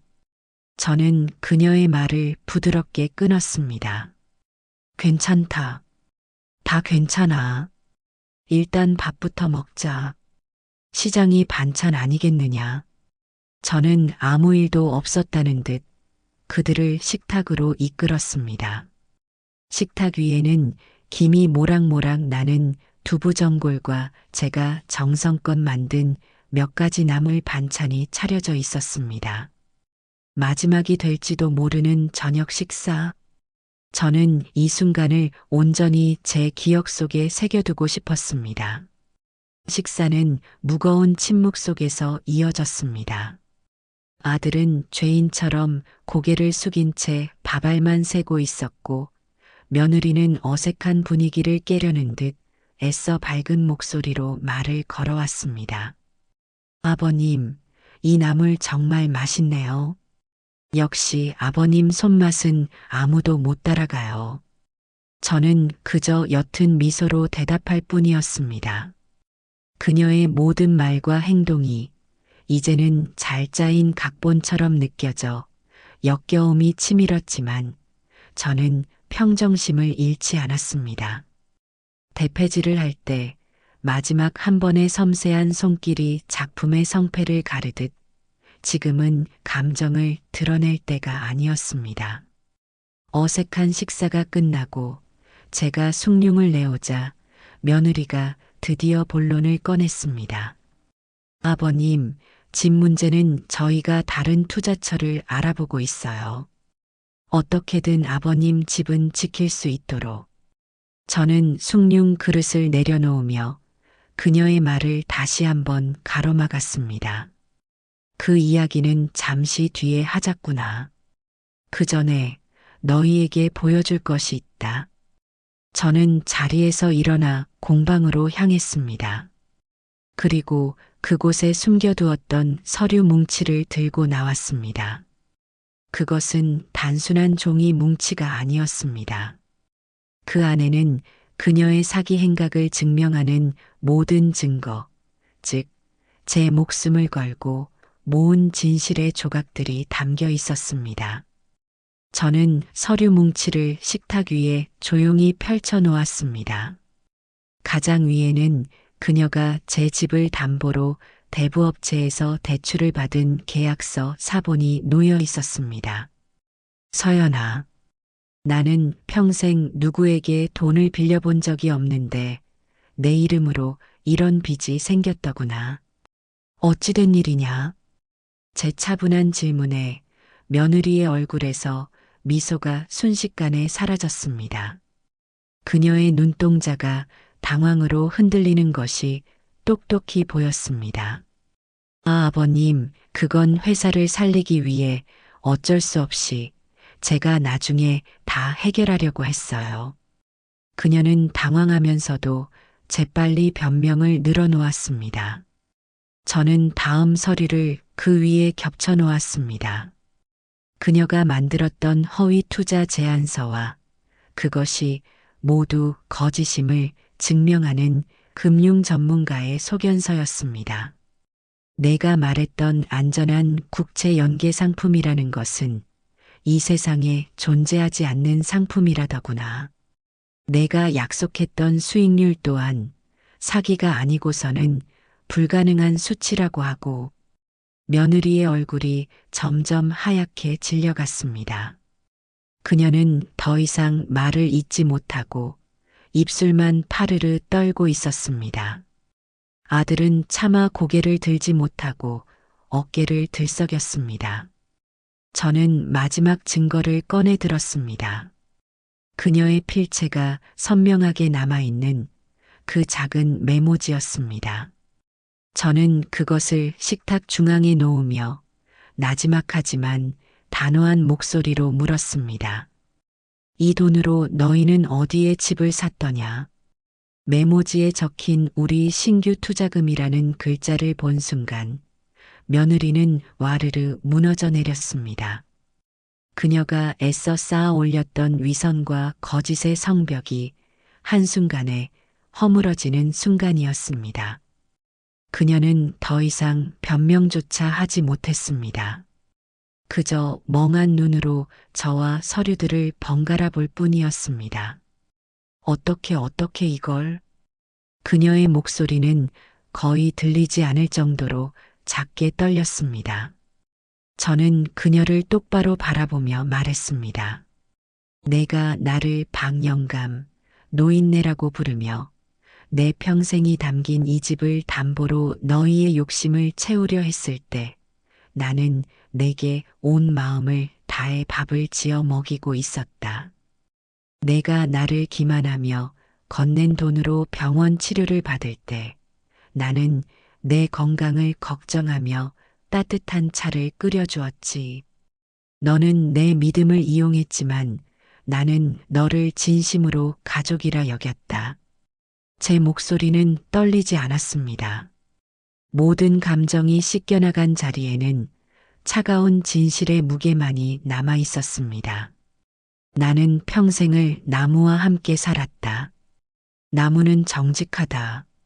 심은 대로 거두고 가꾼 만큼 자라나지. 하지만 사람은 다르더구나. 온갖 정성을 쏟아도 속이 썩어 문드러진 나무처럼 기만과 거짓으로 가득 찰 수 있다는 것을 나는 내 덕분에 이 나이에야 깨달았다. 그 순간 아들이 바닥에 엎드려 울부짖기 시작했습니다. 아버지, 제가 죽을 죄를 지었습니다. 아버지, 용서해 주십시오. 저는 아들을 향해 고개를 돌렸습니다. 그리고 제 주머니에서 작은 녹음기 하나를 꺼내 식탁 위에 올려놓았습니다. 녹음기에서는 며칠 전 아들이 아내를 추궁하며 나누었던 대화가 흘러나왔습니다. 당신 아버지한테 어떻게 이럴 수 있어? 처음부터 아버님 집을 노리고 접근한 거였어? 시끄러워. 당신 무능 때문에 이렇게 된 거잖아. 이 방법밖에는 없었어. 그 늙은이가 집 한 채 가지고 있다고 세상이 무너지기라도 해? 녹음기에서 흘러나오는 자신의 목소리를 들은 며느리의 얼굴은 이제 하얗다 못해 잿빛으로 변해 있었습니다. 모든 것이 끝났음을, 더 이상 빠져나갈 구멍이 없음을 직감한 표정이었습니다. 저는 조용히 자리에서 일어났습니다. 이제 이 집에서 나가거라. 그리고 다시는 내 앞에 나타나지 마라. 내일 아침 나는 이 모든 증거를 들고 변호사를 찾아갈 것이다. 법이 너희에게 어떤 판결을 내릴지는 모르겠다만 내 판결은 이것으로 끝이다. 저는 그들을 뒤로하고 묵묵히 공방으로 걸어 들어갔습니다. 등 뒤로 며느리의 악에 바친 비명과 아들의 절규가 뒤섞여 들려왔지만 저는 뒤돌아보지 않았습니다. 제 손에는 차갑게 식은 숭늉 그릇이 들려 있었습니다. 마지막 저녁 식사는 끝났습니다. 길고 길었던 지독한 연극의 막이 드디어 내렸습니다. 공방에 익숙한 나무 향기가 상처 입은 제 마음을 조용히 감싸주는 듯 했습니다. 이제 남은 것은 부서진 것을 바로 세우고 제자리를 찾아주는 일뿐이었습니다. 늙은 목수의 마지막 대패질이 남아 있었습니다. 마지막 저녁 식사가 끝난 다음 날 저는 동이 트기도 전에 잠에서 깼습니다. 밤새 뒤척였지만 잠을 이룬 것 같지는 않았습니다. 하지만 신기하게도 몸은 깃털처럼 가벼웠고 머리는 맑았습니다. 오랫동안 저를 짓누르던 거대한 바위를 밀어낸 듯한 기분이었습니다. 이제 남은 것은 부서진 조각들을 제자리에 맞추는 일뿐이었습니다. 저는 철민이와 함께 우리가 밤새워 모은 증거들을 들고 변호사 사무실을 찾았습니다. 젊은 변호사는 서류 뭉치를 넘겨받고는 한 장 한 장 꼼꼼하게 검토하기 시작했습니다. 그의 표정은 시간이 흐를수록 놀라움과 분노로 바뀌어 갔습니다. 어르신 정말 고생 많으셨습니다. 이 정도 증거라면 단순한 사기를 넘어 악의적인 기망행위로 강력하게 처벌을 요구할 수 있습니다. 이건 이길 수 있는 싸움입니다. 변호사의 확신에 찬 목소리는 제게 큰 힘이 되었습니다. 그날 이후 저는 제 삶의 모든 것을 변호사와 철민이에게 맡기고 다시 제자리로 돌아왔습니다. 저는 매일 공방에 나가 나무를 만졌습니다. 대패질을 하고 사포질을 하고 못을 박았습니다. 삐걱거리는 낡은 의자를 고치고 흔들리는 문짝을 바로 세웠습니다. 그것은 무너진 제 일상을 다시 일으켜 세우는 저만의 의식이었습니다. 나무의 정직한 감촉과 묵묵한 향기는 법정 싸움이라는 낯설고 차가운 현실 속에서 제가 버틸 수 있는 유일한 위안이었습니다. 몇 주 뒤 법정 싸움이 본격적으로 시작되었습니다. 저는 증인석에 앉아 담담하게 지난 일들을 증언했습니다.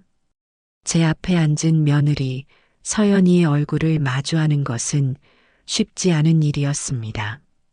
그녀는 법정에서도 여전히 피해자인 척 모든 것을 남편인 진우의 탓으로 돌리려 했습니다. 저는 남편의 사업을 살리기 위해 최선을 다했을 뿐입니다. 모든 투자는 남편의 동의하에 이루어졌고 저는 재무 전문가로서 조언을 했을 뿐 최종 결정은 남편이 했습니다. 저 역시 이 비극의 피해자입니다. 그녀는 눈물을 흘리며 호소했고 그녀의 변호사는 진우의 무능과 독단적인 투자 결정을 부각하며 교묘하게 책임을 전가하려 했습니다.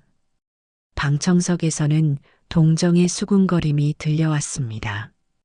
그 순간 저는 제 안에서 다시 한번 차가운 분노가 끓어오르는 것을 느꼈습니다. 하지만 우리 측 변호사는 흔들리지 않았습니다. 그는 우리가 준비한 증거들을 하나씩 재판부 앞에 제시했습니다. 피고 이서연은 남편의 무지를 이용해 고의적으로 위험성이 높은 상품에 투자하도록 유도했습니다. 이것은 피고가 직접 작성한 허위 투자 제안서입니다. 또한 피해자의 집을 담보로 받은 대출금의 상당액을 남편의 채무 변제가 아닌 본인이 설립한 유령회사로 빼돌렸습니다. 이것은 그 자금 흐름도입니다. 변호사가 결정적인 증거로 서연이의 메모지를 제시했을 때 법정의 분위기는 순식간에 반전되었습니다. 박영감, 노인네라는 표현을 써가며 피해자를 기만하고 우리 신규 투자금이라는 명목으로 사적인 이득을 취하려 한 명백한 증거입니다. 이것이 과연 남편을 위해 최선을 다한 사람의 행동이라고 볼 수 있겠습니까? 서연이는 더 이상 아무 말도 하지 못했습니다. 그녀의 얼굴은 하얗게 질려 있었고 그동안 그녀를 감싸고 있던 모든 거짓의 갑옷이 벗겨져 나간 초라하고 비참한 모습만이 남아 있었습니다. 가장 고통스러운 순간은 아들 진우가 증인석에 섰을 때였습니다. 그 녀석은 차마 제 얼굴을 쳐다보지 못하고 덜덜 떨리는 목소리로 모든 진실을 자백하기 시작했습니다. 저는 아내를 믿었습니다. 아내가 보여주는 서류들을 제대로 확인하지도 않았습니다. 아내가 모든 것을 해결해 줄 것이라고 어리석게 믿었습니다. 제가 무능하고 무지해서 아버지를 이런 고통 속에 빠뜨렸습니다. 그리고 그는 제가 건넸던 녹음기를 증거로 제출했습니다. 녹음기에서 서연이의 날 것 그대로의 목소리가 법정 안에 울려 퍼졌을 때 모든 것은 끝났습니다. 그 늙은이가 집 한 채 가지고 있다고 세상이 무너지기라도 해? 그 목소리를 듣는 순간 저는 조용히 눈을 감았습니다. 더 이상 분노도 슬픔도 느껴지지 않았습니다. 그저 깊고 깊은 허무함만이 제 마음을 채웠습니다. 재판은 몇 차례 더 이어졌고 마침내 선고의 날이 다가왔습니다. 저는 그날 법정에 가지 않았습니다. 대신 공방에서 낡은 나무 상자 하나를 꺼내 먼지를 털어내고 있었습니다. 아내가 시집 올 때 가져왔던 이제는 칠이 다 벗겨진 낡은 상자였습니다. 저는 그 상자를 정성껏 사포질하고 새로 기름을 먹여 광을 냈습니다. 철민이에게서 전화가 온 것은 상자에 마지막으로 오칠을 하고 있을 때였습니다. 만수야, 끝났다. 철민이의 목소리는 차분했습니다. 이서연 사기 및 횡령, 사문서 위조 혐의로 징역 5년. 박진우 일부 공모혐의 및 방조제 인정되어 집행유예 2년. 그리고 내 집은 모든 계약이 무효 처리되어 다시 내 소유로 돌아왔다. 수화기를 내려놓고 저는 가만히 제가 매만지던 나무 상자를 내려다보았습니다. 상자는 제 손길 아래 예전의 깊고 은은한 빛을 되찾고 있었습니다. 집을 되찾았다는 안도감보다 모든 것이 제자리로 돌아왔다는 담담한 사실만이 제 마음에 내려앉았습니다. 그날 오후 집행유예로 풀려난 아들이 저를 찾아왔습니다. 녀석은 대문 앞에서 차마 들어오지 못하고 그저 멀리서 저를 바라보고만 있었습니다. 저는 아무 말 없이 녀석을 지나쳐 동네 어귀의 작은 식당으로 향했습니다. 그리고 국밥 2그릇을 시켰습니다. 한참 만에 아들이 제 맞은편에 조심스럽게 앉았습니다. 우리는 아무 말 없이 국밥만 먹었습니다. 숟가락이 그릇에 부딪히는 소리만이 어색한 침묵을 채웠습니다. 아버지, 국밥을 다 비울 때쯤 아들이 어렵게 입을 열었습니다. 저는 아버지를 뵐 면목이 없습니다. 이 집도 아버지도 제가 감히 다시 찾을 자격이 없습니다. 멀리 떠나서 제 죗값을 치르며 살겠습니다. 저는 말없이 녀석을 바라보았습니다. 녀석의 얼굴에는 깊은 후회와 참회의 빛이 서려 있었습니다. 저는 더 이상 녀석을 원망하지 않았습니다. 원망하기에는 저나 녀석이나 너무 많은 것을 잃고 너무 멀리 와버렸습니다. 내 인생이다. 내가 알아서 살아라. 저는 그 말만 남기고 자리에서 일어났습니다. 그것이 제가 아들에게 해줄 수 있는 마지막 말이었습니다.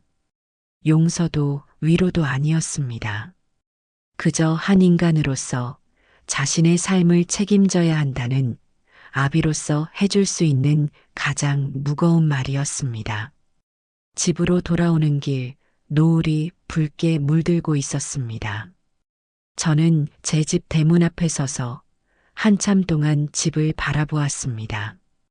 붉은 딱지의 흉터는 사라졌지만 그날의 상처는 여전히 제 마음속에 남아 있었습니다.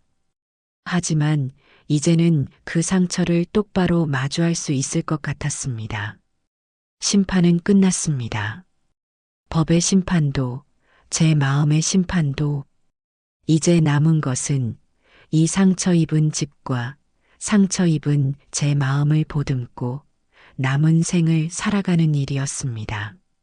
늙은 목수의 삶에 길고 길었던 겨울이 지나고 조심스럽게 다시 봄이 찾아오고 있었습니다. 모든 폭풍이 지나간 뒤 제 집에는 다시 고요가 찾아왔습니다.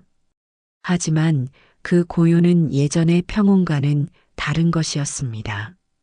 그것은 모든 것을 잃었다가 겨우 되찾은 자의 쓸쓸한 안도감이자 깊은 상처가 아문 자리에 남은 흉터 같은 침묵이었습니다. 집은 제 소유로 돌아왔지만 그 안을 채우고 있던 믿음과 온기는 산산조각 나 흩어져 버린 뒤였습니다. 저는 한동안 텅 빈 집안을 서성이며 제 삶에 새겨진 깊은 나이테를 가만히 쓸어보곤 했습니다. 아들은 그날 이후로 제 앞에 나타나지 않았습니다. 멀리 지방의 공사 현장으로 떠났다는 소식을 철민이를 통해 전해 들었을 뿐입니다. 녀석이 자신의 죗값을 치르기 위해 스스로 고된 길을 택한 것이라 생각했습니다. 마음 한구석이 아려왔지만 저는 애써 녀석의 소식을 묻지 않았습니다. 이제는 각자의 자리에서 각자의 무게를 견디며 살아내야 하는 것이 우리 부자에게 남겨진 숙제였습니다. 서연이에 대한 소식은 더 이상 들려오지 않았습니다. 차가운 교도소 담벼락 안에서 그녀가 어떤 생각을 하고 있을지 저는 굳이 상상하려 하지 않았습니다. 그녀는 제 삶에 들어왔던 가장 혹독한 겨울이었고 이제 그 계절은 끝났습니다. 더 이상 제 마음의 한 자락도 그녀에게 내어주고 싶지 않았습니다. 저는 다시 나무를 만지기 시작했습니다. 하지만 예전처럼 무언가를 만들기 위한 목적 있는 노동은 아니었습니다. 그저 공방에 앉아 나무의 결을 느끼고 대패질 소리를 듣고 톱밥의 향기를 맡는 것만으로도 위안을 얻었습니다. 나무는 말이 없었지만 그 묵묵함이 제게는 가장 큰 위로였습니다. 나무는 배신하지 않았고 정직했으며 상처 입은 자리를 스스로 치유하며 더 단단한 옹이를 만들어냈습니다. 저는 나무를 통해 제 삶을 어떻게 다시 일으켜 세워야 하는지를 배우고 있었습니다. 그러던 어느 날 철민이가 저를 찾아왔습니다. 만수야, 언제까지 그렇게 공방에만 틀어박혀 있을 거냐? 세상 밖으로 좀 나와야지. 녀석은 제 손에 작은 전단지 하나를 쥐어주었습니다. 동네 주민센터에서 어르신들을 대상으로 하는 목공 교실 강사를 구한다는 내용이었습니다. 내 재주를 그렇게 썩히는 건 죄다, 임마. 나가서 사람들도 좀 만나고 내가 평생 갈고 닦은 기술도 좀 나눠주고 살아라. 저는 손사래를 쳤습니다. 누군가를 가르친다는 것은 생각해 본 적도 없는 일이었고 낯선 사람들 앞에 나설 자신도 없었습니다. 하지만 철민이는 막무가내였습니다. 녀석은 제 등을 떠밀다시피 하여 저를 주민센터로 끌고 갔습니다. 그렇게 떠밀려 시작하게 된 목공 교실. 처음에는 모든 것이 어색하고 서툴렀습니다. 제 평생의 지식과 경험을 말로 풀어내는 것은 단단한 참나무를 손으로 쪼개는 것보다 더 어려운 일이었습니다. 제 앞에 앉은 수강생들은 저와 나이가 비슷한 인생의 희로애락을 모두 겪어낸 어르신들이었습니다. 서툰 손으로 톱질을 하고 삐뚤빼뚤하게 못을 박는 그들의 모습이 처음에는 답답하게만 느껴졌습니다.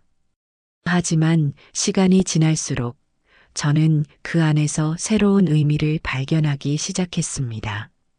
평생을 교직에 몸담았던 박 선생은 서툰 솜씨로나마 손주에게 줄 작은 책꽂이를 만들며 아이처럼 기뻐했고 시장에서 콩나물 장사를 하던 최 여사는 낡은 부엌의 도마를 제 손으로 직접 만들겠다며 열의를 불태웠습니다. 그들은 무언가 대단한 작품을 만들려는 것이 아니었습니다. 그저 자신의 손으로 무언가를 만들어내는 기쁨, 그리고 그 과정 속에서 서로의 삶을 나누고 위로받는 시간을 즐기고 있었습니다. 선생님, 이 나무는 꼭 제 인생 같아요. 겉은 거칠고 볼품없는데 이렇게 깎고 다듬으니 제법 근사한 모양이 나오네요.